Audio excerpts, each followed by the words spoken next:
दगड़ियों, आज मैं चीज़ लाया हूँ। ये मेरी हॉबी डायरी राइटिंग से निकल कर आती है।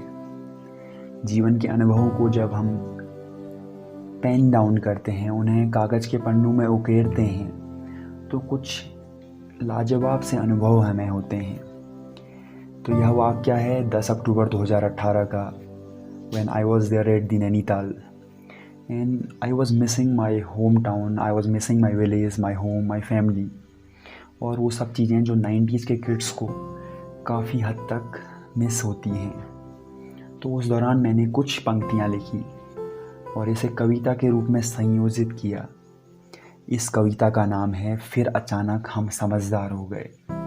तो मैं इसे आपके सामने रखने जा रहा हूँ, सुनिएगा। एक दौर था कि पूछते तक न थे आंगन किसका है। उन शामों का शोर हर घर की जान थी। वो लकड़ी के बैट, कपड़े की बॉल और बाल्टी डलिया का स्टंप शमा ही मार लेता था हर शाम को। फिर अचानक हम समझदार हो गए और सब यूं ही ठहर सा गया। एक दौर था हर दिवाली पर धूमधाम से पूरा इलाका इकट्ठा होता था। जलते थे पटाखे शामों को और रौनक बसती थी घर घर में। फिर अगली सुबह ढूंढते बचे हुए पटाखे राख में, खुशी बसती थी उन आंगनों में। फिर अचानक हम समझदार हो गए और यह सब बदल सा गया। एक दौर था हर होली में रंग कम पड़ जाते थे। रौनक जो परछाई सी थी, खुशी के गुब्बारे यूं ही फूट जाते थे। सबका साथ में मिलन, पकौड़ी चाय का समागम, युवा मंडली की शरारत और महिलाओं की नज़ाकत, सब इतना सरल सा था, आनंद कहीं भी पड़ा सा था। फिर अचानक हम समझदार हो गए और सब फीका सा हो गया। एक दौर था पूजा पाठ का, सबके मिलन का, काम तो चुटकी में हो जाता था। सब आतुर रहते साथ मिलकर निभाने को। फूलों की खुशबू तब मंदिर के बाहर भी आती। वो घंटियों शंख की आवाज़ दूर देर तक प्रतीक थी बुलावे की। लगता था कोई राष्ट्रीय पर्व होगा। पत्थरों पर बैठना सुकून देता था और बुजुर्गों के किस्से महफिल की जान थे। फिर अचानक हम समझदार हो गए और उन सब पर किसी की मानो नज़र सी लग गई। एक दौर था साथ में सुख दुख का, अपना पराया ना देखने का।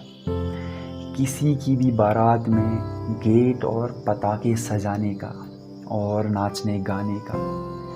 बीमारी में घरेलू इलाज का, साहस देने का और मीलों चलकर डॉक्टर को दिखाने का। रोज हालचाल का। वो दौर था अपनेपन का। फिर अचानक हम समझदार हो गए और ये सब कुछ बिखर सा गया।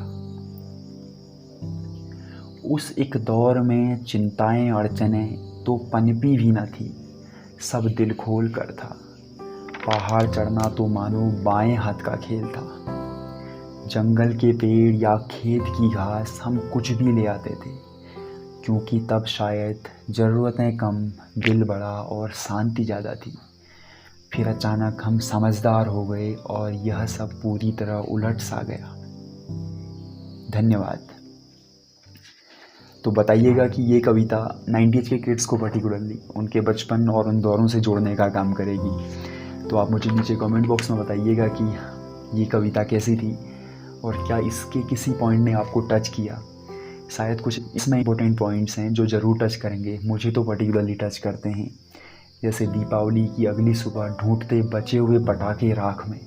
हम लोग तो ऐसा करते थे, शायद आप भी इसे करते होंगे। तो जो भी पॉइंट्स आपको ऐसे पसंद आए तो do let me know, like this video, subscribe to my channel and share this video with your loved ones. आप सबको इस नवरात्रि की शुभकामनाएं और तहे दिल से अंत तक सुनने के लिए धन्यवाद।